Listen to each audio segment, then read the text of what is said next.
الحمد لله نحمده ونستعينه ونستغفره ونؤمن به ونتوكل عليه ونعوذ بالله من شرور أنفسنا ومن سيئات أعمالنا من يهده الله فلا مضل له ومن يضلله فلا هادي له وأشهد أن لا إله إلا الله وحده لا شريك له ولا نظير له ولا مثل له ولا مثال له وأشهد أن سيدنا وسندنا ومولانا محمدا عبده ورسوله أما بعد فأعوذ بالله من الشيطان الرجيم بسم الله الرحمن الرحيم قل إن كنتم تحبون الله فاتبعوني يحببكم الله ويغفر لكم ذنوبكم والله غفور رحيم وقال النبي صلى الله عليه وسلم من تمسك بسنتي عند فساد أمتي فله أجر 100 شهيد وقال النبي صلى الله عليه وسلم من أحيا سنة من سنتي قد أميتت بعدي فله أجر 100 شهيد وقال النبي صلى الله عليه وسلم من أحب سنتي فقد أحبني ومن أحبني كان معي في الجنة صدق الله مولانا العظيم وصدق رسوله النبي الكريم ونحن على ذلك لمن الشاهدين والشاكرين والحمد لله رب العالمين اللهم صل على سيدنا محمد وعلى آل صل على سيدنا محمد وبارك وسلم. محترم بزرگوں اور عزیز دوستو، اللہ رب العزت کا بے انتہا احسان ہوا، کرم ہوا، فضل ہوا کہ اللہ نے ہم سب کو اپنی پاکیزہ جگہ یعنی مسجد میں جمع فرمایا. اللہ ہم سب کے یہاں جمع ہونے کو قبول فرمائے اور دعا فرمائے کہ جس طرح اللہ رب العزت نے ہم سب کو یہاں جمع فرمایا ہے اسی طرح ہم تمام کو جنت الفردوس میں بھی ایک ساتھ جمع فرمائے. محترم بزرگوں اور عزیز دوستو، اللہ رب العزت نے انسانوں کی رہنمائی کے لیے قرآن کریم عطا کیا ہے اور قرآن کریم سمجھنے کے لیے، اس کی تشریح کے لیے ذات پیغمبر اللہ نے عطا کی ہے. اگر ذات پیغمبر نہ ہوتی قرآن کریم ہمیں سمجھ میں نہیں آتا. جب قرآن ہم نہیں سمجھتے تو مطلب سے ہم واقف نہ ہو پاتے تو قرآن کریم پر عمل کرنا دشوار ہوتا، قرآن کریم پر عمل کرنا ناممکن ہوتا. اللہ نے ہماری سہولت کے خاطر اللہ نے ہم سب کو پیارے آقا محمد عربی صلی اللہ علیہ وسلم کی ذات اقدس سے نوازا ہے. تو اس لیے چاہیے کہ جو ذات ہمیں ملی ہے ہم انہی کی اتباع کریں، کسی اور کی اتباع نہ کریں. میں نے جو آیت کریمہ پڑھی ہے اسی کے ضمن میں چند ایک منٹ گفتگو کرنے لگا ہوں. اللہ مجھے صحیح کہنے اور ہم سب کو اس پر عمل کرنے کی توفیق عطا فرمائے. میرے دوستو، اللہ فرماتے ہیں قل ان کنتم تحبون اللہ فاتبعونی، اے پیغمبر آپ اعلان کر دیجئے اگر تم اللہ سے محبت کرتے ہو تو تم اتباع مجھ محمد کی کرو. اگر تم میری اتباع کرو گے یعنی محمد صلی اللہ علیہ وسلم کی اتباع کرو گے تو تمہیں کیا انعام ملنے والا ہے، تمہارا اجر کیا ہے، تمہاری اللہ رب العزت کے یہاں منزلت کیا ہے. اللہ فرماتے ہیں یحببکم اللہ ویغفر لکم ذنوبکم، اللہ تم سے محبت کریں گے اور اللہ تمہارے گناہوں کو معاف فرما دیں گے. اس آیت کریمہ کا ترجمہ تو بالکل واضح ہو گیا. اب یہاں سوال یہ پیدا ہوتا ہے کہ اللہ رب العزت ہمیں حکم یہ فرماتے ہیں کہ اگر تم اے نبی آپ اعلان کر دیجئے اگر تم اللہ سے محبت کرتے ہو تو محمد صلی اللہ علیہ وسلم کی اتباع کرو. سوال یہ پیدا ہوتا ہے کہ محبت اللہ سے اور اتباع محمد الرسول اللہ صلی اللہ علیہ وسلم کی وہ کیسے؟ میں آپ کو ایک مثال سے بات سمجھاتا ہوں. مثلا ایک باپ ہے اپنے بیٹے کو کہتا ہے اگر تجھے مجھ سے محبت ہے تو تو میری بات مان. اسی طرح ماں ہے اپنے بیٹے کو کہتی ہے اگر تجھے مجھ سے محبت ہے تو تو میری بات مان. لیکن اللہ رب العزت قرآن کریم کے اندر عجیب و غریب طرز اپنا رہے ہیں. اللہ فرماتے ہیں کہ آپ اعلان کر دیجئے اگر تم اللہ سے ان کنتم تحبون اللہ، اگر تم اللہ سے محبت کرتے ہو تو پاک پیغمبر کی بات مانو. پاک پیغمبر کی سنت پر عمل کرو۔ یہ سوال یہ پیدا ہوا تو اس کا جواب کیا ہے؟ میرے دوستو ذرا توجہ رکھنا، اس کا جواب یہ ہے کہ ہم اللہ رب العزت سے محبت کرتے ہیں اور واقعتاً محبت کرتے ہیں، اللہ رب العزت سے محبت کرتے ہیں اور کرتے رہیں گے۔ یہی وجہ ہے کہ ہم عبادات کرتے ہیں، نمازوں کا اہتمام کرتے ہیں، لیکن ہم اللہ رب العزت کو دیکھیں گے کیسے؟ اللہ رب العزت کو پائیں گے کیسے؟ اللہ رب العزت تک جائیں گے کیسے؟ تو اس کے لیے ہم نے ایسی ذات کی اتباع کی جس نے اللہ رب العزت کو دیکھا ہے، جس نے اللہ کو دیکھا ہے۔ تو ہم نے دیکھا ایسی ذات کون سی ہے جس نے اللہ کو دیکھا ہے؟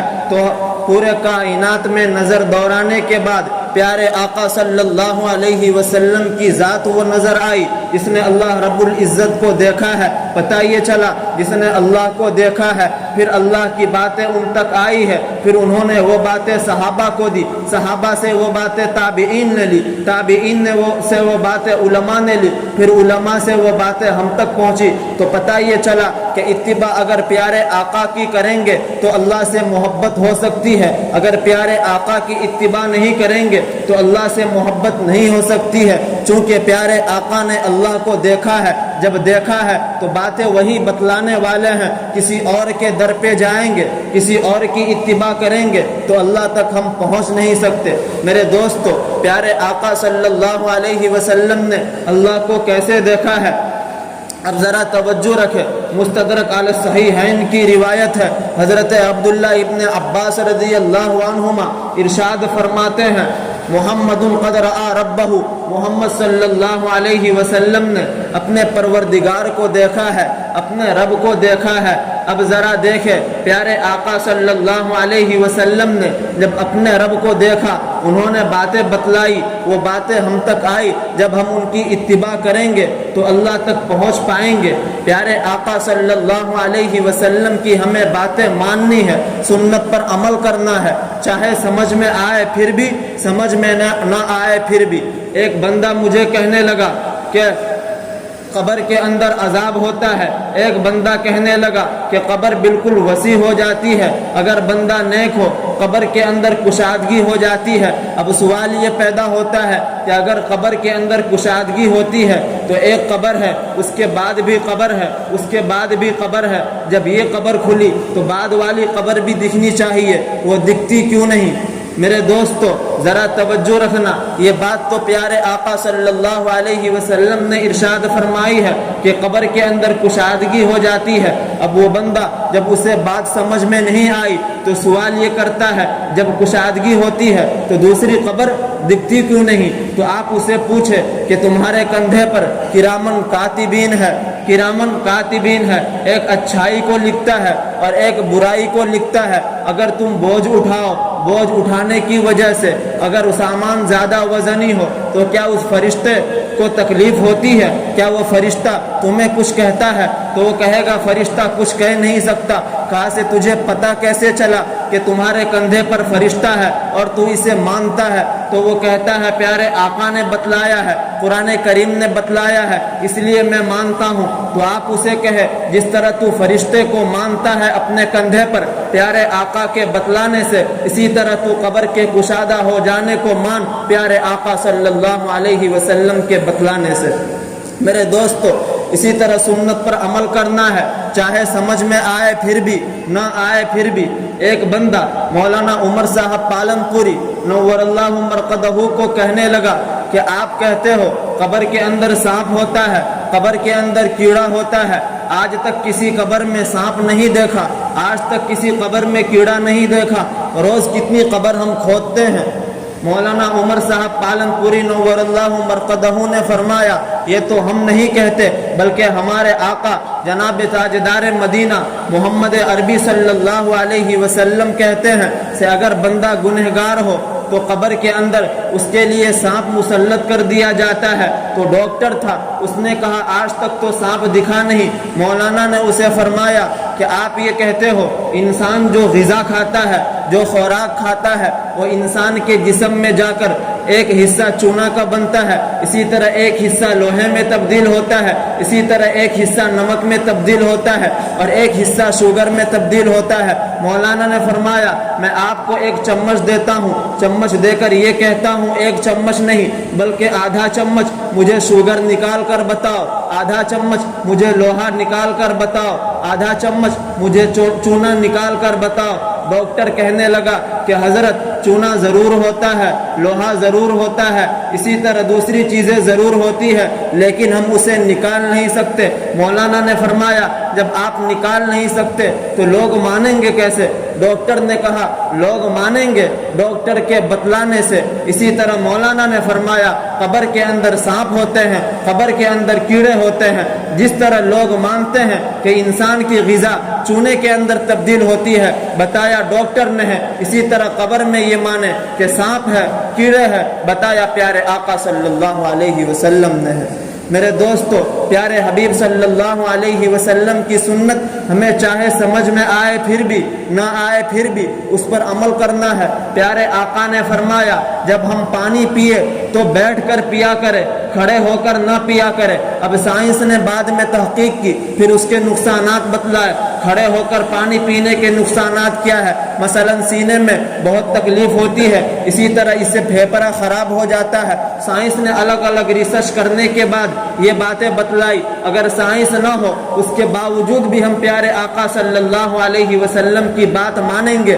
کیوں؟ اس لیے کہ ہم جو شریعت کی اتباع کرتے ہیں سائنس کی وجہ سے نہیں کرتے بلکہ پیارے آقا صلی اللہ علیہ وسلم کے بتلانے کی وجہ سے کرتے ہیں۔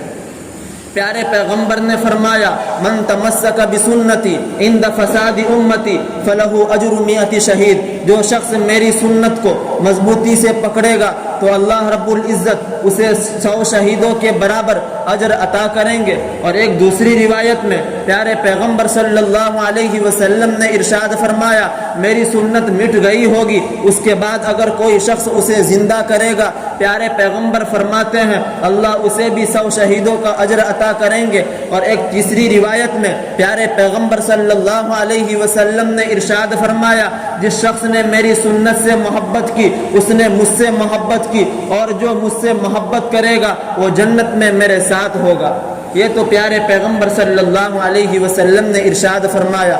قرآن کریم کیا کہتا ہے؟ اگر ہم پیارے آقا کی سنت پر عمل کریں گے، سنت کو اپنائیں گے، ایک ایک چیز میں، اٹھنے میں، بیٹھنے میں، کھانے میں، سونے میں، چلنے میں، بات کرنے میں، معاشرت میں، لوگوں کے ساتھ رہنے میں، گھر کے اندر ہمارا برتاؤ سنت کے مطابق ہو تو میرے دوستو سب سے بڑا فائدہ کیا ہونے والا ہے؟ اللہ ہم سے محبت کریں گے، جس سے اللہ محبت کر رہا ہو اس کا کوئی نقصان ہو نہیں سکتا، اس کا کچھ کوئی بگاڑ نہیں سکتا۔ اللہ فرماتے ہیں یحببکم اللہ ویغفر لکم ذنوبکم، اللہ تم سے محبت کریں گے اور تمہارے گناہوں کو معاف فرما دیں گے۔ اب سوال یہ پیدا ہوتا ہے کہ اللہ رب العزت گناہوں کو معاف کریں گے تو وہ کیسے؟ میرے دوستو ذرا توجہ رکھنا، ہمیں حکم ملا ہے ایسی ذات کا اتباع کرنے کے لیے، پیارے آقا صلی اللہ علیہ وسلم کا اتباع کرنے کے لیے جو ذات گناہوں سے پاک ہے۔ اللہ رب العزت نے گناہوں سے ان کی حفاظت کی ہے، لیکن ہم جو انسان ہیں ان سے گناہ ہو جاتے ہیں، چاہے چھوٹے ہو چاہے بڑے ہو، لیکن اللہ فرماتے ہیں جو شخص اللہ کے نبی کی سے محبت کرتا ہے اللہ رب العزت اس سے محبت کرتے ہیں، جو سنت سے محبت کرتا ہے اللہ اس سے محبت کرتے ہیں، پھر جو کچھ گناہ ہو جائے اللہ وہ بھی معاف کر دیتے ہیں۔ وَيَغْفِرْ لَكُمْ ذُنُوبَكُمْ، کیوں؟ وَاللَّهُ غَفُورٌ الرحیم، اللہ رب العزت ہے ہی خوب معاف کرنے والے، اللہ رب العزت ہے ہی مغفرت کرنے والے، رحم کرنے والے۔ تو اس سے پتہ یہ چلتا ہے کہ سنت کے مطابق ہم اپنی زندگی گزارنے والے ہو جائیں، ہماری زندگی کے اندر آقا صلی اللہ علیہ وسلم کی سنت آ جائے۔ ہماری تبلیغی جماعت میں ایک جملہ بہت مشہور ہے، ہم یہ کہتے ہیں کہ ہمارے ایمان کا مقصد یہ ہے کہ ہمارے دلوں کا یقین صحیح ہو جائے، اللہ سے ہونے کا یقین ہمارے دلوں میں آ جائے، غیر اللہ سے ہونے کا یقین ہمارے دلوں سے نکل جائے، اور پیارے آقا صلی اللہ علیہ وسلم کے طریقوں میں 100% کامیابی ہے اور غیروں کے طریقوں میں 100% ناکامی ہے۔ تو پتہ یہ چلتا ہے اگر کسی کو کامیاب ہونا ہے، اگر کسی کو فلاح پانا ہے، اگر کسی کو اپنی زندگی سنوارنی ہے تو اس کو کسی بڑے کو آئیڈیل نہیں بنانا پڑے گا، کسی بڑے کو نمونہ نہیں بنانا پڑے گا، بلکہ اس کے لیے نمونہ اللہ رب العزت نے پیارے آقا صلی اللہ علیہ وسلم کی شکل میں دیا ہے۔ قرآن کریم میں اللہ فرماتے ہیں لَقَدْ كَانَ لَكُمْ فِي رَسُولِ اللَّهِ أُسْوَةٌ حَسَنَةٌ، اے لوگو یاد رکھو تمہارے لیے پیارے آقا صلی اللہ علیہ وسلم کی ذات میں ایک بہترین نمونہ ہے۔ تم پیارے پیغمبر کی اتباع کرو، ان کی سنت پر عمل کرو، حقیقت میں تم کامیاب ہو جاؤ گے، تم کو ایک نمونہ مل گیا ہے، اب اسی کے مطابق زندگی گزارتے رہو۔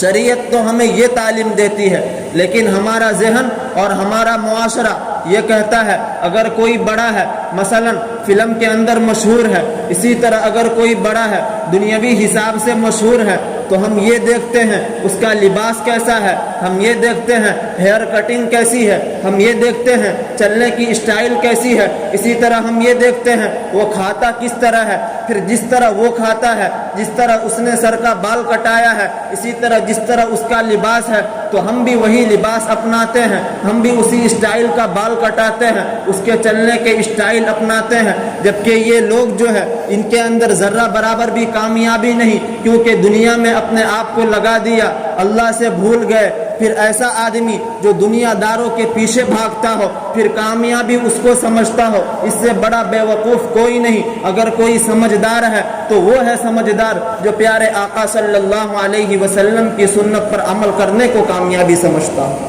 پیارے آقا صلی اللہ علیہ وسلم کی سنت بالکل اللہ رب العزت سے ملا دیتی ہے۔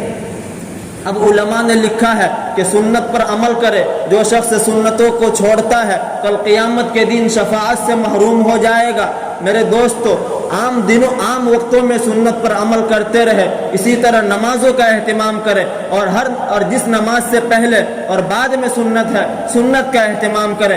آپ کی زندگی کے اندر ایسی تبدیلی آئے گی، ایسی خوشی ہوگی کہ آپ اس کا اندازہ نہیں کر سکتے۔ اللہ رب العزت ہم سب کو پیارے آقا صلی اللہ علیہ وسلم کی سنت پر عمل کرنے کی توفیق عطا فرمائے۔